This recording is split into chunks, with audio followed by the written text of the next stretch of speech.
नमस्कार दोस्तों, मैं हूं हरी सिंह राजपूत और आप हैं मेरे साथ साइंस गैलेक्सी चैनल पर।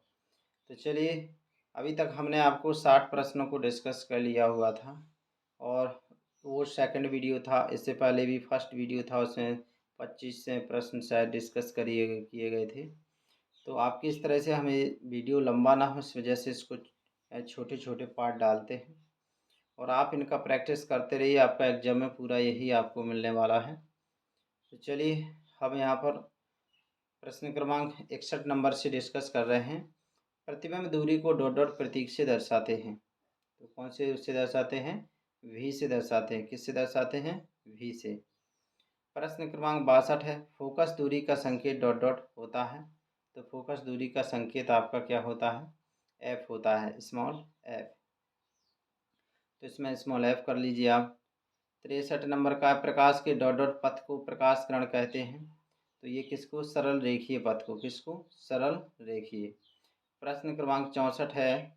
परावर्तन के नियम में आपतन कोण डॉट डॉट बराबर होता है। तो ये होता है परावर्तन कोण के। किसके बराबर होता है? परावर्तन कोण के। प्रश्न क्रमांक आपका 65 नंबर का है। गोलीय दर्पण का परावर्तन पृष्ठ की वक्रता के आधार पर डॉट डॉट प्रकार होते हैं। तो कितने प्रकार होते हैं? 2 प्रकार होते हैं। प्रश्न क्रमांक 66 है। दर्पण का परावर्तक पृष्ठ अंदर की ओर डॉट डॉट होता है। तो ये कैसा होता है आपका? अवतल होता है। कैसा होता है? अवतल होता है। प्रश्न क्रमांक 67। दर्पण का परावर्तक पृष्ठ बाहर की ओर कैसा होता है? तो ये आपका कैसा होता है? उत्तल होता है। कैसा होता है? उत्तल होता है। अब चलिए, प्रश्न क्रमांक हमको 68 नंबर का देखना है। 68 नंबर का प्रश्न है। चम्मच का अंदर की ओर वक्रित पृष्ठ डॉट दर्पण को दर्शाता है। तो ये आपका काय को दर्शाता है? अवतल दर्पण को। किसको? अवतल दर्पण को। प्रश्न क्रमांक 69 है। गोलीय दर्पण के परावर्तक पृष्ठ के केंद्र को डॉट डॉट कहते हैं। तो ये क्या कहते हैं? इसको कहते हैं परावर्तक। एक मिनट, क्या? गोलीय दर्पण के परावर्तक पृष्ठ के केंद्र को। सही है। तो ये मतलब इसको क्या बोलेंगे हम? दर्पण का ध्रुव बोलेंगे। तो इसको क्या बोलेंगे? ध्रुव कहेंगे, दर्पण का ध्रुव। प्रश्न क्रमांक आपका 70 नंबर का है। दर्पण के ध्रुव को डॉट डॉट संकेत द्वारा प्रदर्शित करते हैं। तो इसको दर्पण के ध्रुव को संकेत पी द्वारा प्रदर्शित करते हैं। प्रश्न क्रमांक आपका 71 नंबर का है। 71 नंबर कह रहा है, 71 नंबर का इसमें आपको टाइप नहीं किया गया है। तो चलिए, हम 72 नंबर का प्रश्न देखते हैं। किसी बिंब का वास्तविक तथा समान साइज का प्रतिबिंब प्राप्त करने के लिए बिंब को उत्तल लेंस के सामने डॉट डॉट रखते हैं। तो कहाँ रखते हैं? फोकस दूरी की 2 गुनी दूरी पर। तो कहाँ रखते हैं हम? फोकस दूरी की 2 गुनी दूरी पर। चलिए, प्रश्न क्रमांक 73 नंबर को देखते हैं। किसी गोलीय दर्पण तथा किसी पतले गोलीय लेंस दोनों की फोकस दूरियां 15 सेंटीमीटर हैं। दर्पण तथा लेंस संभवतः कैसे होंगे? तो दोनों अवतल होंगे, मतलब अवतल लेंस भी होगा और अवतल दर्पण होगा।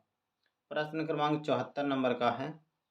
किसी दर्पण से आप चाहे कितनी ही दूरी पर खड़े हों, आपका प्रतिबिंब सदैव सीधा प्रतीत होता है। संभवतः ये कौन सा आपका दर्पण होगा? तो ये आपका कौन सा होगा? समतल और उत्तल। कौन सा होगा? समतल या उत्तल। अगला प्रश्न है आपका 75 नंबर का। यदि किसी बिंब का प्रतिबिंब का आवर्धन ऋणात्मक हो, तो उस प्रतिबिंब की प्रकृति डॉट डॉट होगी। तो उसकी कैसी होगी? वास्तविक और उल्टा होगा। वास्तविक और उल्टा। प्रश्न क्रमांक आपका 76 नंबर का है। वह गोलीय दर्पण जो बाहर की ओर वक्रित हो जाए वो डॉट डॉट कहलाती है। तो वो कहलाता है आपका उत्तल दर्पण। कौन सा होता है? उत्तल दर्पण। प्रश्न क्रमांक 77 है। दर्पण द्वारा डॉट डॉट वस्तु का वास्तविक प्रतिबिंब प्राप्त किया जा सकता है। तो ये कैसा किया जा सकता है? अवतल दर्पण द्वारा। किसके द्वारा? अवतल दर्पण द्वारा। प्रश्न क्रमांक 78 है। लेंस का आवर्धन होता है। तो लेंस का आवर्धन होता है m बराबर v बटा u। m बराबर v बटे u। प्रश्न क्रमांक 79 है। गोलीय दर्पण के ध्रुव तथा वक्रता त्रिज्या से गुजरने वाली सीधी रेखा को कहते हैं। तो इसको हम क्या कहते हैं? ये आपका मुख्य अक्ष होता है। क्या होता है? मुख्य अक्ष। प्रश्न क्रमांक आपका 80 है। किसी लेंस की क्षमता डॉट डॉट होती है तो ये आपकी फोकस दूरी की दो गुण व्युत्क्रम होती है। क्या होती है? फोकस दूरी का व्युत्क्रम। मतलब फोकस दूरी का कैसा होता है? उल्टा होता है। इसका मतलब है कि फोकस दूरी बढ़ेगी तो आपकी क्षमता घटेगी, वही क्षमता घटेगी तो मतलब फोकस दूरी बढ़ेगी। इसमें उल्टा संबंध होता है, इसी को हम क्या बोलते हैं? व्युत्क्रम आपका बोलते हैं।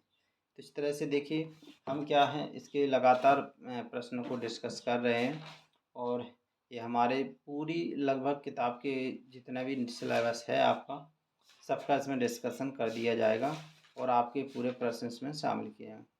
अगर आपको इस चैनल पसंद आ रहा और इसको वीडियो अगर आपके लिए हेल्पफुल हो रहा है तो इस पर आप एक लाइक कर दीजिए और इसके लिए आपको और नए वीडियो आते रहें इसके लिए हमारा चैनल को सब्सक्राइब भी करेंगे आप और दोस्तों तक शेयर भी करेंगे।